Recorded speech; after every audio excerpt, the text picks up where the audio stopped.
This session is about acting opposite, and it's from the emotion regulation module. So emotions have an urge that come with them. They generate us to do something. They generate us to behave in a certain way, and we call that the action urge. And each emotion kind of has different classic action urges to that emotion. So for example, sadness, the urge is to cry or withdraw, thinking about curling up in like a little ball and just hiding yourself away. That's kind of a key indication of sadness. Anger, the action urge is to shout, to attack. Happiness, you want to do fun things, you might be quite bouncy and smiley. Fear, the action urge is to run away. Disgust, you just want to stay away from whatever it is. You can't even look at it, you're just so disgusted. And guilt, you want to repair, you want to apologise, I'm really sorry about that. It generates that horrible feeling that you think, oh, I really need to say sorry now. So they all have a behaviour and a classical, drive to want to do something. And sometimes even just recognising what is it that I'm wanting to do right now can actually help you identify the emotion that you're feeling. Actually I really want to run away in this situation. I'm feeling quite fearful, I must be feeling quite anxious. I'm going to deal with that. And these responses are not good or bad in any way. It's not a positive, negative thing. But sometimes these responses don't fit the facts.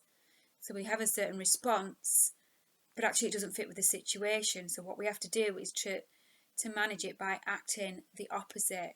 Otherwise, if we respond to them and we kind of are led by that urge, we can often end up feeling worse. So we do a thing called acting opposite.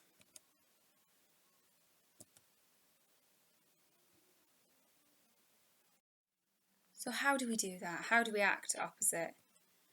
First, we've got to name the emotion that we're trying to change.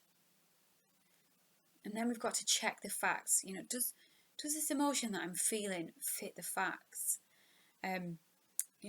Somebody said something horrible to me at college and I feel like level 10 sadness. Like I want to go home and lie under my duvet and cry for 10 days and not speak to anyone. Does that really fit the facts of the situation? Is that a level 10 sadness? Because 10 is the highest possible sadness you can ever get. Maybe not. Maybe I need to dial that down a little bit. So you need to check in. Does this fit? Describe your action urge. Well, I just want to, go home, not speak to anyone. I want to delete everyone off Facebook. I want to cry for 10 days. I just don't want to go to college. I don't want to go to work. And I just want to eat porridge. Whatever it is. That is your action urge, is to hide away and to kind of just shut yourself off. I would say that is sadness. Ask your wise mind, do I want to reduce this emotion? Is that strategy that I'm kind of is being generated, is that going to make me feel any better? Is that going to, improve the situation? Is it going to help? Probably not. You're probably going to end up feeling worse. So identify opposite actions to your action urge. So what can you do? You've been invited to a party on Friday night. Acting opposite would be to go to that party, regardless of how you're feeling. But one of the things that we say with acting opposite is that you've got to do it all the way. There's no half measure. You can't kind of go to the party even though you're feeling sad, but you sit in the corner of the room, you wrap yourself in a scarf, you don't speak to anyone, you're looking at the floor, you're not engaging in any conversation, and you have one drink that you just sip all night, and nobody wants to come and speak to you because you don't look very engaging or inviting into a conversation. So yes, you're there, but you're virtually still doing what you want to be doing, which is curling up in your bed with a duvet. You've just taken that on tour, really, and you've just gone to a party to do it in the corner of the room. So acting opposite all the way is going to the party, but pulling your shoulders back, looking people in the eye, practicing a half smile on your face, not frowning, engaging in conversation, chatting. You're there and you're fully there, you're fully present. And repeat. So your action urges, do them over and over until your emotions change. So, because you will have a pull to want to kind of respond to those action urges, but it's, just keep doing what you're doing. Keep, standing tall, keep practicing that half smile, keep chatting to people, just keep doing it. So act the opposite to your emotion urge. So sadness wants you to sit about, it wants you to feel cold, to feel like you need to just wrap yourself up. It wants you to not, move very much. That's what it wants you to do. That's what it's driving you to do. So the acting opposite to that would be to not sit about. Be active. Don't avoid things that it's wanting you to withdraw from and to avoid. Go to those events. Go to that party. Go to that. Go to work. Go to college. Don't avoid. And do things that make you feel confident.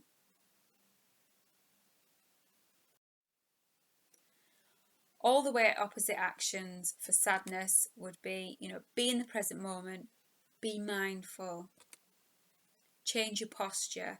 So, like I said, rather than, looking at the floor, kind of your shoulders are up by your ears and you're almost in a fetal position, you're just curled up and you just feel really, it's stick your head up, get you that chin up, open your eyes, look at people, pull your shoulders back down from your ears and stand tall.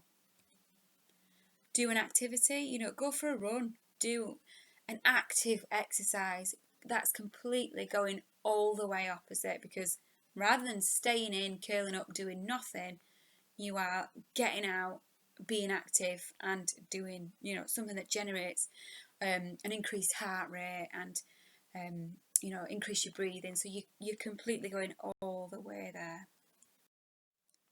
For anger, it wants you to attack, it wants you to shout, it wants you to kick off, it wants you to throw things. So don't do those things. Don't respond to that action urge. If someone is making you angry or kind of driving that emotional response, avoid that person. Take time out, walk away, leave a situation, or go for a little break, go upstairs to your room, go for a little walk around the block, exit that situation. And be kind. You don't have to, if someone's kind of bringing anger to you, you don't have to respond with the same emotions, and you can respond with kindness. And it's really effective actually for diffusing anger. It's almost like anger doesn't really know what to do with kindness. It's like, no, I want to attack you. It's like, well, here you go. Here's a little bit of warmth and kindness, and it doesn't really know where to go. So that's also part of acting opposite.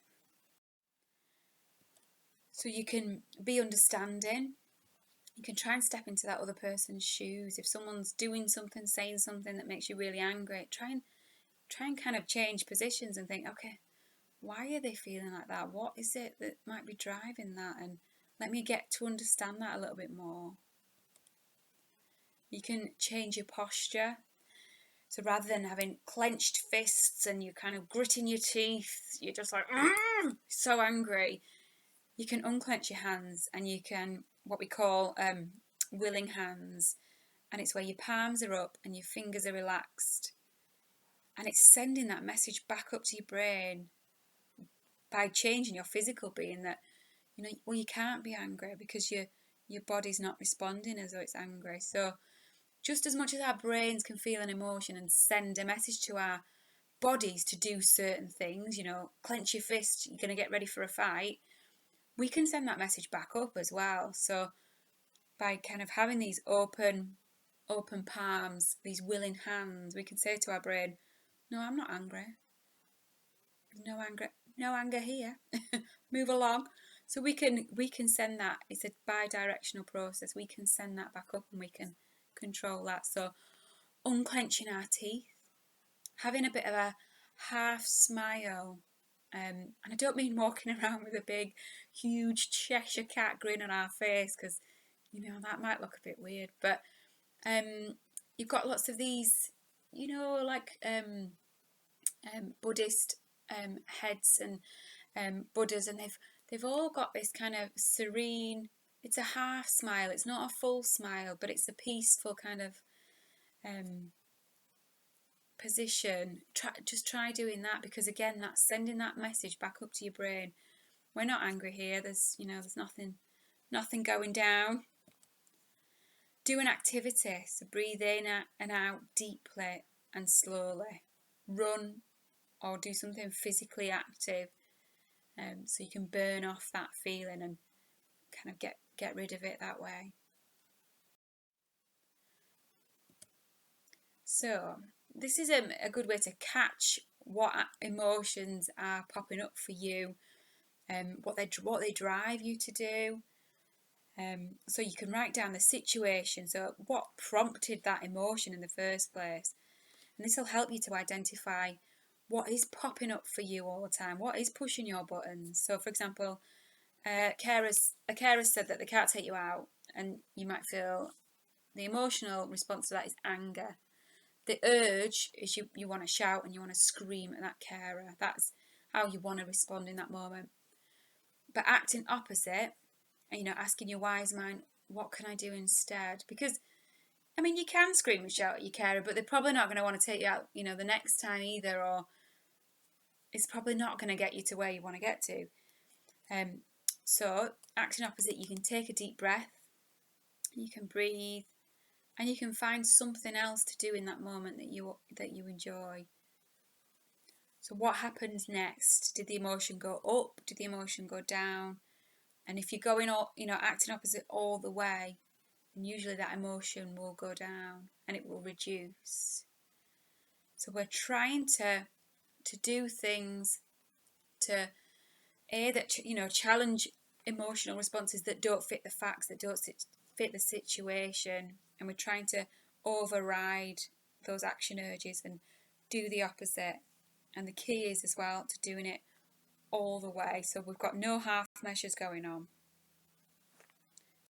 So have a go at filling out your own table, unpicking your own emotions. And you might find that for you it's certain emotions that get triggered quite a lot, and then you can really have a think about, okay, so this comes up for me quite a fair bit, so what can I do to act opposite? Because it's obviously something that I need to work on, and you can figure out what's triggering it, what prompts those things. So really try and unpick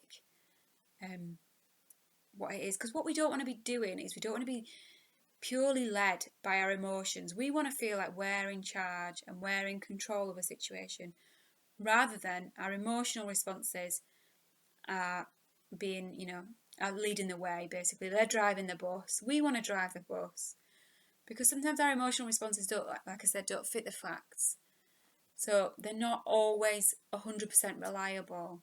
So by responding to those when they're not reliable, you can get yourself in a bit of a pickle. So this is about taking back control and kind of challenging those action urges.